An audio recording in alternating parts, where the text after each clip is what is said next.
Hello বন্ধুরা, কেমন আছো তোমরা সবাই? অনেক দিন পর আবার চলে এলাম একটি নতুন ভিডিও নিয়ে। আজ দেখাবো কিভাবে বাড়িতে সহজ উপায়ে হোমমেড কেক বানাতে পারেন।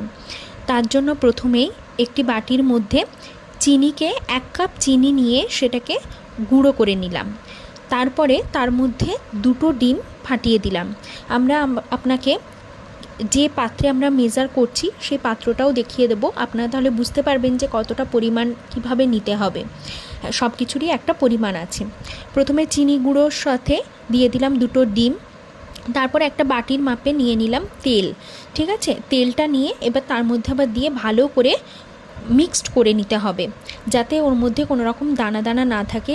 এই যে কাপটা দেখানো হচ্ছে, এই কাপের 1 কাপ চিনি গুঁড়ো নেওয়া হয়েছিল, এবারে দেওয়া হচ্ছে 1 কাপ ময়দা। আপনারা ওই কাপেরই 1 কাপ চিনি গুঁড়োর সাথে 1 কাপ ময়দা দেবেন। ঠিক আছে, এবার এইটাকে একসাথে ভালোভাবে মিক্সড করে নিতে হবে যেন কোনো রকম পার্টিকেলস না থাকে। এরপর দেখছি 1 চামচ বেকিং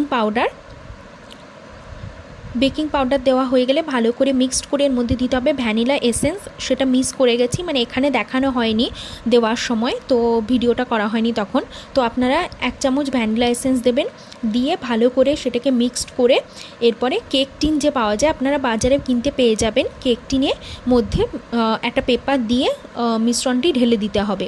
এরপরে আপনার ড্রাই ফ্রুট বা যেগুলো কাজু কিশমিশ চেরি মোরব্বা এইসবগুলো আপনারা অ্যাড করবেন, করে এভাবে দেওয়া হবে। তারপরে মোটামুটি 45 মিনিট আপনারা রেখে দেবেন। কেক